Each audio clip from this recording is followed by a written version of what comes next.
Good morning, good afternoon, and good evening, everybody. Thank you for tuning in to another Supatease video, and 11.0.7 is coming out tomorrow, and Blizzard has snuck in a huge amount of improvements that you're going to want to know about coming in at this last second, as well as some exciting news related to Season of Discovery / Pseudo Classic Plus. So if you want to make sure that you're staying up to date with news related to World of Warcraft, then make sure to smash that subscribe button. Now, there have been many complaints about Mythic Plus, and they've been sending out surveys to players and asking them about questions to possible changes to the system as far as improvements. And one of the biggest complaints that I had been seeing going on social media is that there is a lot of punishing mechanics towards tanks in Mythic Plus, like Mythic just tank busters that absolutely just one-shot tanks, and it's a really frustrating experience. And they've slipped in some damage reductions to a lot of dungeons. Arakar, City of Echoes, Kitakal, the Harvester, his cultivated poisons periodic damage is being reduced by 10%. City of Threads, Orator Krizvix, and I've never tried to pronounce these names, so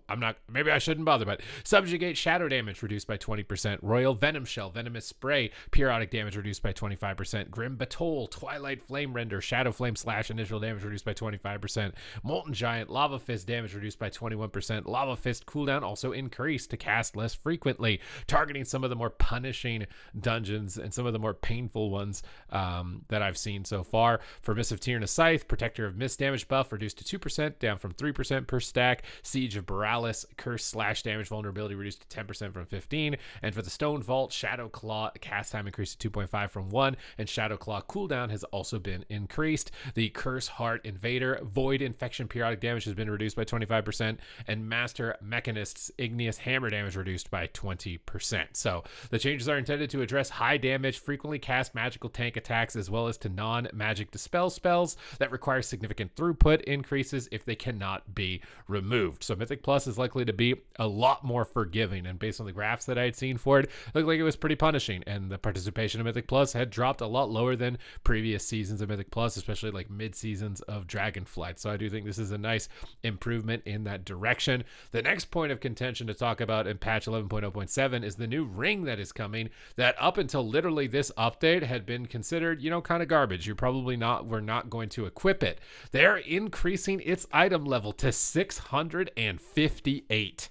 So, if you're wondering whether or not you're going to use this in PvE, 100% you're going to be using this. That's a massive item level jump. They're intending for this to compete with heroic level raid gear of the next tier, which is pretty remarkable. So you're definitely going to want to be getting onto the Siren Isle. This is a lot more exciting as far as like an item to look forward to towards the end of the patch. It's also going to boost the strength of everybody to make sure they're smashing down the Mythic raid, the final boss, and make sure that they're getting through some of the Mythic Plus keys as well, which have been nerfed alongside these changes. And it might be intriguing enough to actually pick up for PvP. I think most notably due to its stamina, because it doesn't have secondary stats, I believe, like the standard versatility that you'd be running for PvP or haste of the like. But the gem sockets are still nerfed in PvP, but they're only nerfed about like 75%, 50%. And now this item is like 20 item levels higher. So definitely this is something to keep an eye on. My hope is that it's not going to be BIS for PvP, mostly because the item effects are very just kind of like passive proc damage and the like. I don't think it's gonna be a big thing, but maybe if there's any sort of like tank related ones, those ones are probably going to be more problematic. And also because making people farm the daily quests that don't want to, I don't think that's a good idea, especially with PvP participation the way that it is. I would not want to see them kind of like forcing people to do stuff they don't want to do and driving that even lower. And talking about PvP participation, I'd really still want to see them make a rework to the MMR system. I've seen a lot of discussion about it, and I think one of the biggest issues with it is that you may have been a player that played in Dragonflight Season 1 where MMR was just let open and you were able to get very high rating,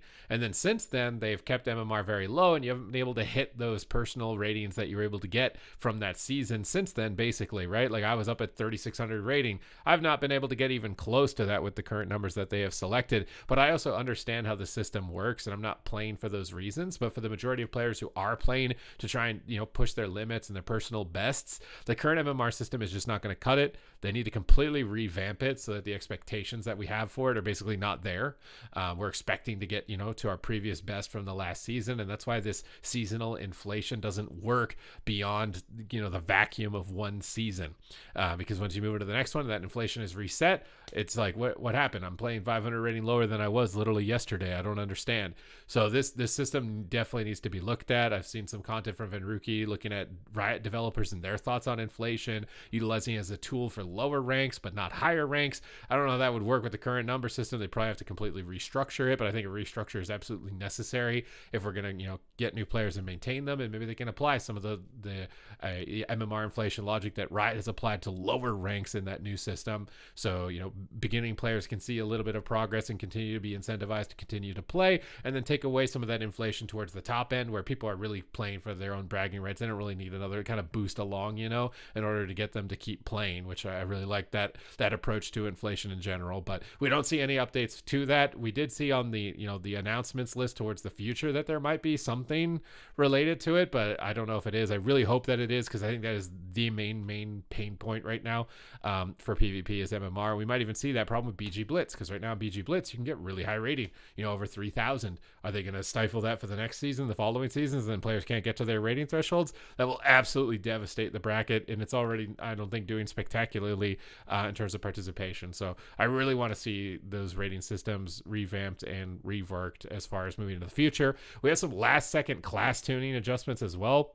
It's kind of off screen here. I don't know why it's pushed so far off screen, but Fists of Fury for Monk was getting buffed by 30%. It's getting buffed by 50% now. So they're compensating for that blackout kick damage reduction that they are going to be doing alongside this. And Beast Mastery Hunters are getting a Bleak Powder damage increase by 40%. I don't know if this is enough to make or break it in PvP. BM Hunter didn't really need a buff of any kind. Marksmanship Hunter is also getting an increase from 25 to 65% on its Bleak Powder. So definitely, Dark Ranger's going to be what you want to check out for Hunter. If you want to see the remaining changes that were along these two, I'll have it linked in the video at the end of this one that I cover more in detail. And then the final point of this news update is that a lot of players have been wanting Classic Plus, right? They want Classic WoW going in a different direction that wasn't TBC. What does new content in the scope of Classic WoW feel like, and what does it look like? And Blizzard has kind of teased a lot of content for Season of Discovery for Phase 7, with obviously Naxxramas included with Classic WoW, but also this kind of loading screen that is a completely new loading screen to World of Warcraft. So I'm really wondering, is this the Scarlet Monastery in the Eastern Plaguelands that you can see kind of in the southeast corner? Is that where this is going to be located? Is it a new dungeon instance with, all new bosses, all new trash pulls, completely new mechanics? Like, what is going on with Season of Discovery? They've amped up some of the alt-friendly systems as well, so now you're going to be able to unlock your runes basically kind of like account-wide through a vendor. So they're really focusing on Season of Discovery and improving it. I think it's a little bit sad that this phase of Season of Discovery with something that is like this substantial is happening right when we're coming into a retail patch, and right when we're coming, off the back of Classic's fresh servers as well as hardcore. Would have liked to see the timing be a little bit different, because at least for me, as far as checking out like the older versions of the game, new stuff in the older versions seems a lot more exciting to everybody. So seeing this loading screen definitely got the juices flowing in terms of like what are going to be the possibilities. Is it a raid or just a dungeon? Like what exactly, how many players is it going to be? It's leading a lot of excitement towards Season of Discovery. But that's it for the update here for this round of changes. Again, it all came in last minute. I hope you guys enjoyed the update. It's got you intrigued, just something to do with World of Warcraft. And other than that, thank you very much for watching the video. I will see you on the next one.